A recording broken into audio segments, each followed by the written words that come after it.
కెరియర్లో అపజయమెరుగని డైరెక్టర్గా అనిల్ రావిపూడి తనకంటూ ప్రత్యేక గుర్తింపు దక్కించుకున్నారు. గత నెలలో సంక్రాంతికి వస్తున్నాంతో మంచి హిట్ అందుకున్న అనిల్ తన నెక్స్ట్ మూవీని చిరంజీవితో చేయనున్న సంగతి తెలిసిందే. అయితే రీసెంట్గా అనిల్ ఓ ఇంటర్వ్యూలో తన కెరియర్, ఇంటర్నెట్లో తనపై వస్తున్న వీడియోస్ పై మాట్లాడారు. పలు సినిమాలకు రచయితగా పనిచేసిన అనిల్ రైటర్గా మంచి గుర్తింపు వచ్చాకే డైరెక్టర్గా మారారు. అయితే అనుకున్న వెంటనే అనిల్ డైరెక్టర్ అయిపోలేదు. డైరెక్టర్ అవ్వాలనుకున్న తర్వాత ముందు 3 ఏళ్లు ఎన్నో ఇబ్బందులు పడ్డ అనిల్ తర్వాత కళ్యాణ్ రామ్ అవకాశం ఇవ్వడంతో పటాస్ మూవీతో డైరెక్టర్గా మారారు. ఈ సందర్భంగా అనిల్ తనపై సోషల్ మీడియాలో వస్తున్న వీడియోస్ పై రియాక్ట్ అయ్యారు.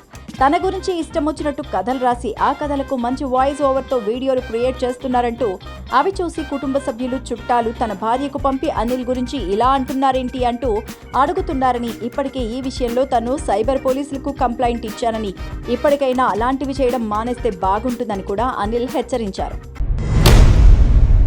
బాలకృష్ణ, బాబీ కలయికలో వచ్చిన డాకు మహారాజ్ ప్రస్తుతం నెట్ఫ్లిక్స్లో మంచి వ్యూస్ తెచ్చుకుంటోంది.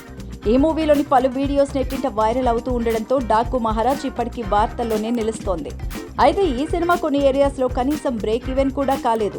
దీని గురించి నిర్మాత వంశీ దీనికి గల కారణాలు కూడా చెప్పారు. డాకు మహారాజ్ వచ్చిన టైంలోనే వెంకటేష్ నుంచి సంక్రాంతికి వస్తున్నాం సినిమా వచ్చి బ్లాక్ బస్టర్ అవ్వడం, ఫ్యామిలీ ఆడియన్స్ ఆ సినిమాకు ఓటేయడంతో డాకు మహారాజ్కు తాము అనుకున్న స్థాయిలో కలెక్షన్స్ రాలేదని, అయినా వెంకటేష్, దిల్ రాజు సంక్రాంతికి వస్తున్నాంతో మంచి హిట్ అందుకోవడం తనకు సంతోషాన్ని ఇచ్చిందంటూ నాగవంశీ తెలిపారు. డాకు మహారాజ్ బాలియా స్ట్రాంగ్ ఏరియాల్లో బాగా పర్ఫామ్ చేసిందని, కానీ ఆ సినిమాకు అనుకున్నంత కలెక్షన్స్ రాకపోవడం తమను డిసప్పాయింట్ అయ్యేలా చేసిందని, ఇదేమీ తమకు మొదటిసారి కాదని, లక్కీ భాస్కర్ టైంలో ఆ సినిమాకు మంచి టాక్ వచ్చినప్పటికీ అమరన్ వల్ల అనుకున్న స్థాయి కలెక్షన్స్ రాలేదని కూడా నాగవంశీ చెప్పారు.